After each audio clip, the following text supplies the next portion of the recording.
Over the last few decades, it seems lots of people have been concerned about how Christmas is changing.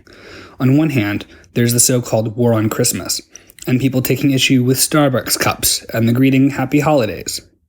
On the other hand, there are those who complain about the way in which the Christmas season seems to creep earlier and earlier in the year. Both of these complaints bemoan changing traditions. But the classic traditions of Christmas trees, cookies, and toys, where did they come from?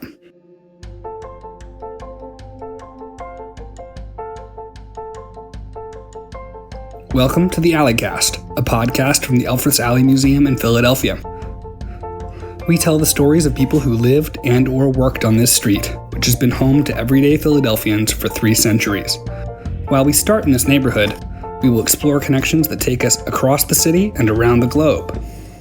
Today, we bring you a special holiday episode of the Alleycast, exploring the history of Christmas in Philadelphia, a history of immigrant and popular cultures, of piety and consumerism. There's continuity, but more often the story of Christmas traditions has been a story of change.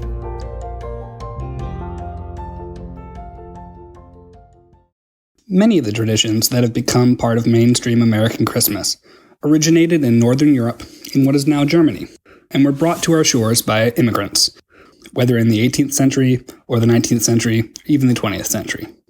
Christmas has changed and evolved, becoming not just a religious holiday, but a cultural and commercial season. Really, Christmas has been mutating during most of the time it's been celebrated in Philadelphia, from the 17th century to 2020, when we are experiencing a Christmas season like no other. But when was Christmas first celebrated in what is, today, the city of Philadelphia? Probably the 1630s or 1640s.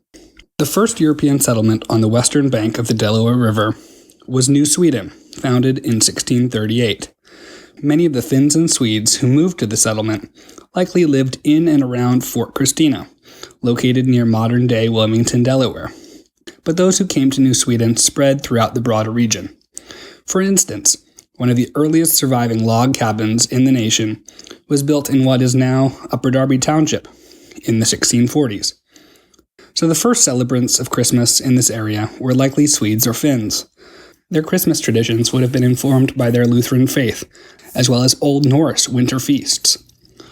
The Yule board is one of Sweden's longest-lived Christmas traditions, meaning Christmas table. The Yule board is essentially a holiday version of the smorgasbord, an array of foods on a table, often heavily featuring fish, and often eaten as a family. If the early settlers of the Philadelphia area were indeed Lutheran, they likely celebrated Christmas by singing hymns as well. Martin Luther himself is said to have composed several Christmas hymns, including Away in a Manger, though that one, it seems, was actually written much later and in America. Luther is also sometimes credited with popularizing the Christmas tree, so it's possible that these early European settlers of the Delaware Valley brought trees, or at least evergreen boughs, into their homes. Some of the Swedish and Finnish settlers remained in the Philadelphia area when William Penn chartered the colony of Pennsylvania and began planning out his new city. A smattering of Dutch and English settlers had made homes in the area as well by 1682, but the trickle of Europeans was about to become a flood. Within a year of Penn's charter, there were a few hundred Europeans living in the new city of Philadelphia. By 1700, there were 2,000. A relatively large portion of the early population of Philadelphia were Quakers. Early Quakers made a point of not celebrating special days or seasons, with the rationale that each day should be sacred. For this reason, Christmases in Philadelphia's first decades were probably somewhat subdued. Of course, some Philadelphians did not celebrate Christmas at all. There were still Lenni Lenape people living in the area, and by the mid-18th century, there was at least one Jewish congregation in the city. Of the 500 enslaved people who were forcibly brought to the Delaware Valley in the mid-18th century from West Africa, some percentage were likely Muslim, and others practiced traditional religions. In addition, there were likely both deists and atheists living in early Philadelphia. For those who did choose to celebrate Christmas in 18th century Philadelphia, there was apparently some variety of tradition. An article in the Pennsylvania Packet and Daily Advertiser in 1787, for instance, had this to say: "This season, perhaps, affords as great variety in this city as any other. Some good people religiously observing it as a time set apart for a most sacred purpose, others reveling in prostitution and paying their sincere devotions to Mary Bacchus, others decently feasting with their friends and relatives, stores shut up, almost all kinds of business suspended. While the author was writing specifically about New York City, the piece's inclusion in a Philadelphia paper suggests that it was at least somewhat descriptive of this city's Christmas as well. At least some of the bacchanalia was likely due to the tradition of mummers. Mummers were usually young working-class men who would roam around during the evenings of the festive period, knocking on doors and performing antics for the occupants in return for food, drinks, or tips. Think a cross between Halloween trick-or-treating and improv comedy. This tradition continued into the 19th century, becoming more bawdy and disruptive, until civic leaders organized what we now know as the Mummers Parade as an attempt to formalize and control the chaos. By the late 19th century, mummers had also adopted conventions of racist caricature, which, despite being banned, at least in theory, in the 1960s, persist today. Early Philadelphia had a sizable German population, especially the Pennsylvania Dutch, who brought with them folk traditions such as the character of Belsnickel, who acted as a kind of counterweight to St. Nicholas, offering well-behaved children some rewards, but carrying the threat of corporal punishment for misbehaving kids. The character of St. Nicholas, Sinterklaas, or Father Christmas, was relatively ubiquitous in Europe, often a man dressed in red bishop's garb with a white beard. While there are theories that the character originated in German pagan traditions, it spread through the Catholic Church when it was combined with the story of the actual St. Nicholas. Arriving in North America, this character mutated somewhat. Washington Irving, writing a satirical history of New York in the early 19th century, included a version of the Dutch settler's Christmas guest, Sinterklaas, which had him dressed as a sailor in a green coat and smoking a pipe. Irving's depiction coincided with a burst of interest in the character of Santa Claus, and an outpouring of stories and images which shaped Santa into the one we know today. In 1821, several references were made to Santa driving a wagon full of presents, and an illustration converted that wagon into a sleigh pulled by one reindeer. In 1823, Clement Clarke Moore wrote his famous poem, A Visit from St. Nicholas. It's the one that starts "'Twas the night before Christmas," and further fleshed out this character of Santa Claus. Some of these details may have been present in earlier depictions of the gift-giving character, but by the 1820s they proliferated throughout the United States. The 19th century brought a new kind of popular culture to the United States that hadn't previously existed, as newspapers not only increased in circulation, but freely copied from each other so that a story or poem could spread across the country, like a tweet going viral. Philadelphia was not only an industrial powerhouse and the nation's second most populous city, but also a center of publishing. The things that were printed and manufactured here spread throughout the nation, and Philadelphia played an active role in Christmas's evolution in this period. Godey's Lady's Book, a popular women's magazine, was published in Philadelphia from 1830 to 1878. The magazine included poetry, essays, and often engraved images, and was a great success, reaching 150,000 Americans each year by 1860. Godey's Lady's Book is often credited with popularizing the decorated Christmas tree, though trees and evergreen boughs had long been part of Yuletide celebrations, probably originating in Norse pagan traditions. In the late 19th century, the tree became central. For more on the history of Christmas trees in Philadelphia, check out the documentary short that Emily Taggart Tricker put together for our Deck the Alley campaign. You can find it on our website or on our YouTube page. Yet, not everyone wanted to haul a large tree into their home to drop needles everywhere. Around the time that the Christmas tree was becoming ubiquitous in this country, Germans began to make artificial trees. The first of these used dyed feathers to approximate the evergreen, affixed to dowels or wire in the shape of a tree. By the early 20th century, feather trees had arrived in America and quickly became popular, especially in areas with sizable German-American populations. As the Christmas tree became a key part of American Christmas, so did the presents below it.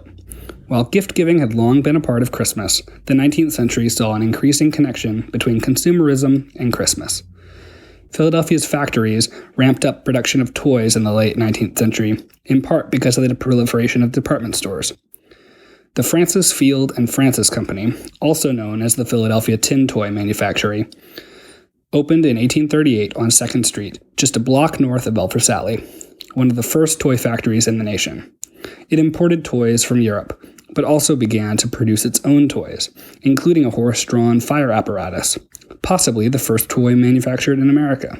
Other prominent early toys made in the city included mechanical banks, cast metal contraptions which incentivized saving by executing automated movements whenever coins were inserted. These banks came in various shapes, including Independence Hall. As with many other Christmas traditions in Philadelphia, German immigrants were key contributors to the toy industry in the city. In 1866, John Wanamaker, who operated one of the largest department stores in the city, hired a German piano repairman named Albert Schoenhut to repair toy pianos in his store. Schoenhut would go on to open his own toy piano factory and expand into other toys. Around the same time, four brothers, Henry, Gustav, Richard, and Frederick Schwartz, also of Germany, emigrated to Baltimore and began producing toys. They would eventually each open stores in cities along the East Coast, with Gustav settling in Philadelphia. Frederick's store in New York would come to be known as FAO Schwartz. Wanamaker's store, now Macy's, established itself as a center of Christmas shopping in Philadelphia, embracing elaborate displays. During John Wanamaker's tenure at the store, depictions of the crucifixion of Jesus Christ towered over holiday shoppers. But later displays turned the store into a winter wonderland, including props such as model penguins. The massive organ in the building, the largest playable organ in the world, has been the site of elaborate Christmas light displays since 1956. Philadelphia's publishing industry not only proliferated secular Christmas traditions such as the Christmas tree and presents below it, but was also a central hub for spreading hymns we now recognize as Christmas carols. At least one popular Christmas hymn was written and composed here.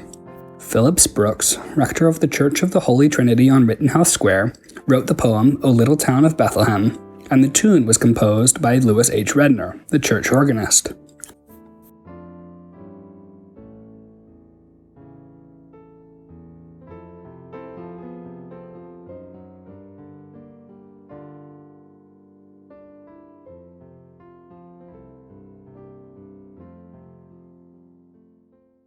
Since those first Christmases in the Philadelphia area, with Swedes and Finns and their Yule boards, food has been an essential component of Philadelphia Christmas. Along with other Germanic traditions brought by the Pennsylvania Dutch and later German immigrants, were those of cookies and candies.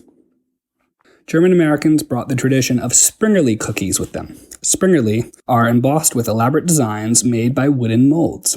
The oldest Springerle molds typically depicted religious scenes, but by the 19th century, they were likely more varied. While the dough of Springerle cookies is largely just eggs, flour, and a bit of sugar, these cookies are spiced by the addition of anise, which is dusted on the baking sheet under the cookies.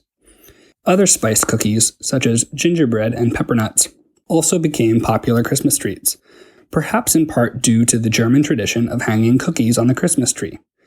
To this day, the greater Philadelphia area is famous for its love of spiced cookies in the fall and winter. Sweetzel's and Ivan's are both spiced wafer brands that date from the early 20th century, and I have to think that the prevalence of Springerle, gingerbread, and peppernuts in earlier times might have had something to do with their current popularity.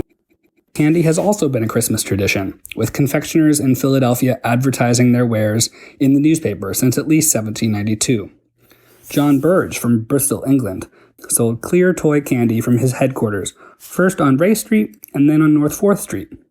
In 1814, clear toy candy and other confections were offered for sale by Charles Sampson at 11 North 2nd Street, right across from Christ Church, and a mere block and a half from Elfer-Sally. Several sugar refineries, then called sugar houses, were located in Philadelphia's Old City, possibly contributing to a greater concentration of confectioners hereabouts. Many of these traditions of food, decor, and gift-giving have their roots in religious practice, but in the 19th and 20th centuries, American popular culture developed a Christmas tradition that was largely untied to Christianity itself. While there are certainly many Americans who do not celebrate Christmas today, this more secular version of the holiday has become pretty ubiquitous, especially when it comes to consumer culture. We have little evidence of whether residents on Elfer-Sally participated in the various Christmas traditions celebrated elsewhere in Philadelphia. However, it seems likely that many would have participated in the popular culture of the time. Many alley residents in the 19th century were immigrants from what is now Germany, and likely made spiced cookies, perhaps even brought in a Christmas tree, or owned a feather tree. Immigrants from Ireland and Russia likely brought their own winter traditions as the century drew to a close. In the 20th century, however, Christmas became not only a time for celebration with family and friends, but also a time to invite visitors to the alley. Beginning in 1934, the Elfreth's Alley Association made a tradition of public Christmas trees, displayed outside in Bladen's Court or inside in the Hearthstone, Dagliotti's restaurant at number 115. This public display, along with the open house day in June, was a way for the association to draw visitors to the historic street and build the street's name recognition as a way to advocate for its preservation. Since the 1980s, the association has hosted an open house in December called Deck the Alley, which has become a significant Christmas tradition for many in the greater Philadelphia area. It has also become a significant fundraiser for the Elfreth's Alley Association. Since the 1930s and the days of Dagliotti, the holidays on Elfreth's Alley have been a part of our preservation story, an annual opportunity to showcase the beauty and history of the street and to fund our ongoing efforts. This year, of course, we have had to shift to a virtual format, offering a weekly video, or, this week, this podcast episode. You can check out our other Deck the Alley offerings at elfrethsalley.org/deckthealley. So where does digging up the history of Christmas in Philadelphia leave us? Did our idea of this somewhat secular Christmas crystallize in the late 19th century and just stay that way? On some things, yes.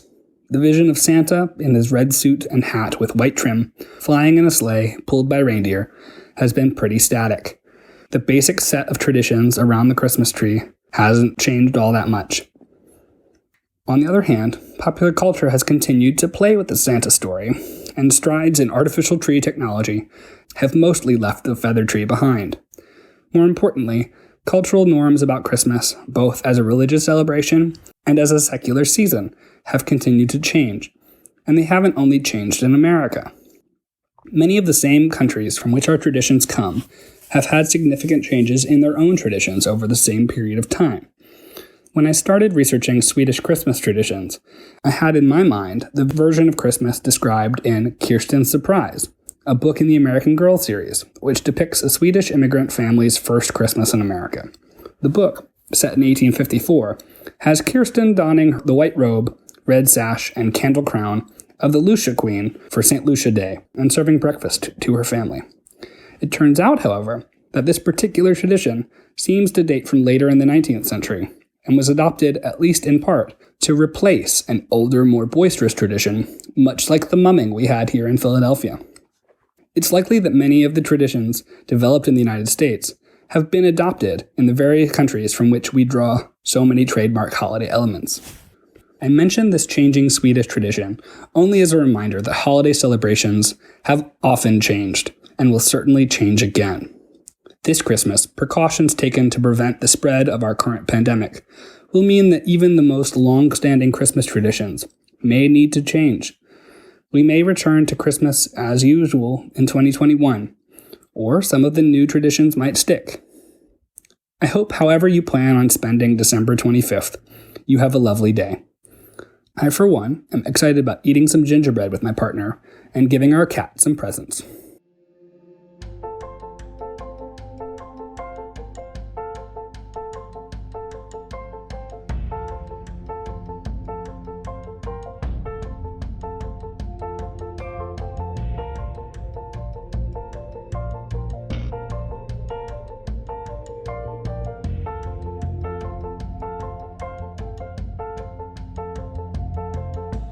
History is a group effort. This episode was researched and written by Ted Most, but would not have existed without the research done by Emily Taggart-Stricker, Patricia Silverman, and many others.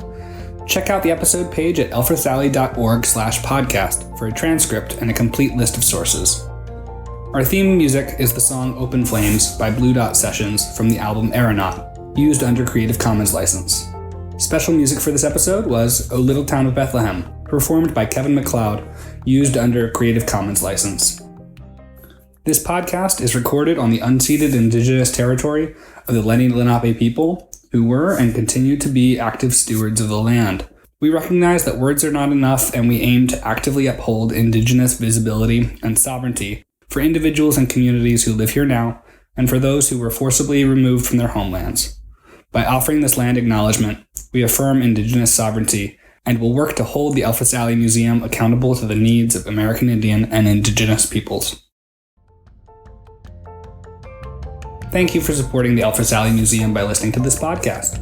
If you enjoyed this episode, please rate and review us on Apple Podcasts.